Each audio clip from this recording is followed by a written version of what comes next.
ಇವರು ಯಾವಾಗಲೂ ಅಪಪ್ರಚಾರದಲ್ಲೇ ನಂಬಿಕೆ ಇರ್ತಕ್ಕಂಥದ್ದು ಭಾರತೀಯ ಜನತಾ ಪಾರ್ಟಿ ಮತ್ತು ಸಂಘ ಪರಿವಾರ.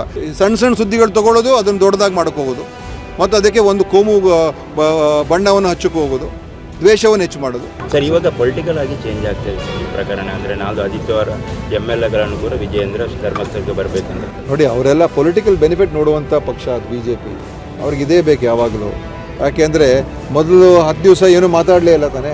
ಮೊದಲು ಶುರು ಆದಾಗ ಎಲ್ಲರೂ SIT ಮಾಡಿ ಅವರು ಎಲ್ಲ ಹೇಳಿಕೆಗಳು ಕೊಟ್ಟರು.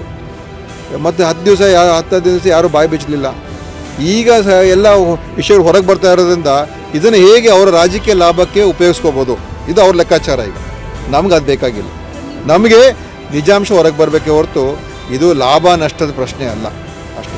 ಈಗ BJP ಇದರಲ್ಲಿ ರಾಜಕೀಯ ಲಾಭ ತಗೊಳ್ಳೋಕೆ ಪ್ರಯತ್ನ ಮಾಡಿದ್ರೆ ಅದು ಅವ್ರದ್ದು ಹಳೆಯ ಸ್ಟ್ರಾಟಜಿ. ಅದು ಯಾವಾಗಲೂ ಅದನ್ನೇ ಮಾಡೋದು. ಅವರು ಧಾರ್ಮಿಕ ವಿಚಾರದನ್ನು ಉಪಯೋಗಿಸ್ಕೊಳ್ಳೋದೇ ಅವ್ರ ಸ್ಟ್ರಾಟಜಿ. ಇಲ್ಲ, ನಾನು ಹೇಳಿದ ಅನೇಕ ಸಂಘಟನೆಗಳು, ಅನೇಕ ವ್ಯಕ್ತಿಗಳು, ಅದರಲ್ಲಿ ಎಡಪಂಥೀಯ ಸಂಘಟನೆಗಳು ಕೂಡ ಅನೇಕ ಜನ ಅದಕ್ಕೆ ಒತ್ತಡ ಹಾಕಿದ್ರು. ಅದಕ್ಕೆ SIT ಆಗಿದ್ದು.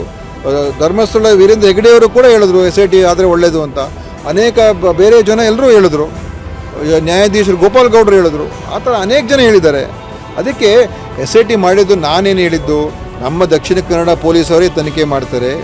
SIT ನನ್ನ ಪ್ರಕಾರ ಏನು ಅವಶ್ಯಕತೆ ಇಲ್ಲ ಅಂತ ನಾನು ಹೇಳಿದ್ದೆ. ಆದರೆ ನನ್ನ ಪ್ರಕಾರ SIT ಮಾಡಿದ್ದೇ ಒಳ್ಳೆಯದಾಯ್ತು. ಯಾಕೆಂದರೆ ಯಾರಿಗೂ ಕೂಡ ಅನುಮಾನ ಇರೋದಿಲ್ಲ. ಈಗ ಇಲ್ಲದೆ ಹೋದರೆ ಇಲ್ಲಿಯ ಸ್ಥಳೀಯ ಪೊಲೀಸರು ಸರಿಯಾಗಿ ಮಾಡಲಿಲ್ಲ, ಇನ್ನೊಂದು ಅದಕ್ಕೆ ಗೂಬೆ ಕೂರಿಸುವಂಥ ಕೆಲಸ ಆಗಿರೋದು.